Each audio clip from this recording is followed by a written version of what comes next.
Bismillahirrahmanirrahim. Assalamualaikum warahmatullahi wabarakatuh. Salam sejahtera bagi kita semua. Salam, Om Swastiastu, Namo Buddhaya, dan salam kebajikan. Pada kesempatan yang baik ini, marilah kita panjatkan puji dan syukur atas kehadiran Allah Subhanahu wa Ta'ala yang telah memberikan kita semua nikmat dan hidayahnya sehingga kita masih dalam keadaan sehat sampai hari ini. Salawat serta salam tak lupa senantiasa kita sanjungkan kepada junjungan kita baginda besar Nabi Muhammad SAW yang telah membawa kita hijrah dari zaman jahiliyah sampai ke zaman terang benderang, serta akan selalu kita nantikan syafaatnya di hari akhir. Amin. Sebelum masuk pada pembahasan, izinkan saya memperkenalkan diri. Nama saya Fadila Asni, mahasiswa angkatan 2022, Pendidikan Bahasa dan Sastra Indonesia, Fakultas Keguruan dan Ilmu Pendidikan, Universitas Mula Warman. Pada kesempatan ini, saya ingin menyampaikan pidato singkat yang berkaitan dengan kesehatan mental, yaitu self-reward. Sebelumnya, apakah kalian tahu di sini apa itu self-reward? Ya, saya rasa sebagian dari kalian pasti sudah tahu apa itu self-reward. Jadi, self-reward itu penghargaan atau apresiasi yang diberikan kepada diri kita sendiri. Umumnya, kegiatan ini dilakukan sebagai hadiah dari selesainya suatu pekerjaan yang berat atau mungkin masalah yang berat. Namun juga terkadang dilakukan untuk mengistirahatkan diri dalam proses mengerjakan pekerjaan yang menguras banyak tenaga dan pikiran. Jadi tidak mesti di saat selesai saja. Kegiatan apresiasi diri ini dapat memberikan banyak sekali manfaat, salah satunya yaitu pelepas penat. Setelah berjuang melakukan suatu pekerjaan, apresiasi ini dapat menjadi obat untuk melepaskan penat dan stres, sehingga membuat pikiran kita menjadi lebih segar. Selain itu, kegiatan ini juga bermanfaat untuk menjaga motivasi diri dan membuat diri kita menjadi lebih positif. Menurut psikolog, self-reward dapat mencegah keadaan seseorang dari kondisi stres. Ketika kita menjalani suatu rutinitas sehari-hari, pasti ada kalanya kita merasa bosan, capek, bahkan malas untuk menjalani hidup. Yang akhirnya memunculkan rasa stres, bahkan sampai bisa menyebabkan depresi. Jika dibiarkan akan berdampak pada kesehatan mental kita. Maka dari itu, self-reward ini akan membantu kita untuk menghilangkan perasaan-perasaan yang mengganggu pikiran dan bisa mengembalikan semangat yang ada dalam diri kita. Self-reward sendiri memiliki banyak bentuk dan tiap orang memiliki reward yang berbeda. Ada yang memberi reward berupa materi maupun non-materi.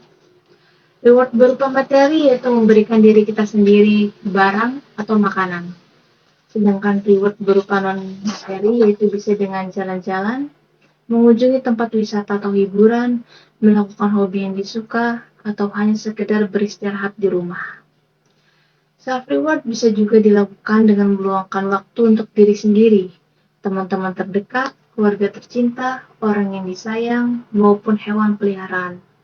Nah, kalian termasuk yang mana? Yang memberikan self-reward berupa materi atau non-materi?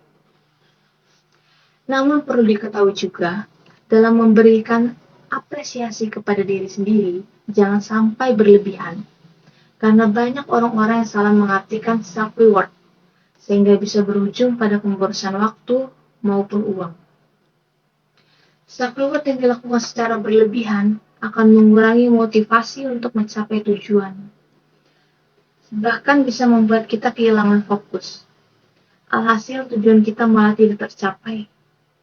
Saya punya satu kutipan kalimat dari Edmund Burke, yang dimana ia mengatakan, jika kita menguasai kekayaan kita akan kaya dan merdeka.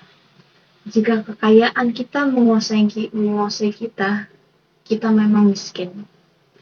Dari kalimat tersebut bisa diambil makna bahwa jika kita bisa mengendalikan diri untuk tidak terbuai untuk menghabiskan harta dan waktu kita untuk hal-hal yang di luar kepentingan kita, maka kita akan merdeka dan bahagia. Tetapi sebaliknya, jika kita tidak bisa mengendalikan diri dan menghabiskan harta dan waktu untuk hal yang tidak penting, maka kita akan miskin dan sengsara. Maka dari itu perlu bagi kita untuk mengendalikan diri dan memilih cara yang tepat agar tidak terjadinya pemborosan. Dikutip dari buku Self-Reward Yes, Boros No oleh Devi Afiatulusni dan Dwi Hardianti. Ada beberapa tips dalam melakukan self-reward yang tepat. Yang pertama, self-management yang baik, yaitu bentuk pengendalian diri terhadap suatu perbuatan yang akan dilakukan, bisa dari segi ucapan atau pikiran. Yang kedua, memiliki tabungan khusus untuk self-reward. Hal ini bisa dilakukan dengan menyisihkan 10% gaji atau uang bulanan untuk keperluan self-reward. Yang ketiga yaitu self-reward yang dilakukan bukan untuk memenuhi gengsi semata. Banyak orang yang masih belum bisa membedakan apakah ia melakukan self-reward untuk kebahagiaan semata atau hanya untuk terlihat bahagia di mata orang lain. Lakukanlah self-reward untuk kebahagiaan diri sendiri, bukan untuk mendapatkan pengakuan atau pujian dari orang lain, maupun untuk suatu hal yang tren di media sosial atau yang zaman sekarang kita sebut dengan FOMO, yang artinya ikut-ikutan. Yang terakhir yaitu melakukan quality time dengan diri sendiri, atau disebut dengan me time. Terus quality time dengan keluarga dan teman-teman. Hal ini bisa dilakukan dengan cara berkumpul dan berbincang-bincang terkait keseharian sehari-hari maupun berbagai macam cerita yang telah terlewati. Selain itu, quality time dengan diri sendiri bisa dilakukan dengan melakukan hobi yang disuka, yaitu seperti menonton, bermain game, atau hanya sekedar mengistirahatkan tubuh. Dengan melakukan kegiatan kecil tersebut, sudah dapat memberikan kita kebahagiaan dan memenuhi kesehatan mental kita tanpa harus berfoya-foya menghabiskan uang.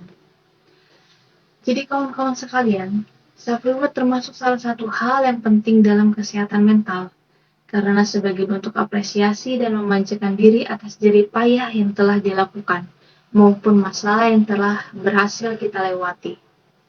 Namun perlu diingat juga, dalam melakukan self-reward, tak perlu memaksakan diri dan menghabiskan banyak pengeluaran. Cukup lakukan self-reward dengan cara atau hal sederhana dan berkesan yang sesuai dengan kemampuan kita. Karena kebahagiaan tidak diukur dari seberapa besar materi maupun rencana yang dikeluarkan, tapi dari bagaimana cara kamu menikmati kebahagiaan kecil tersebut. Demikianlah pidato singkat dari saya. Semoga yang telah saya sampaikan dapat bermanfaat bagi saya dan kalian semua. Mohon maaf jika ada salah kata, baik yang disengaja maupun tidak. Sekian dari saya. Terima kasih. Wassalamualaikum warahmatullahi wabarakatuh.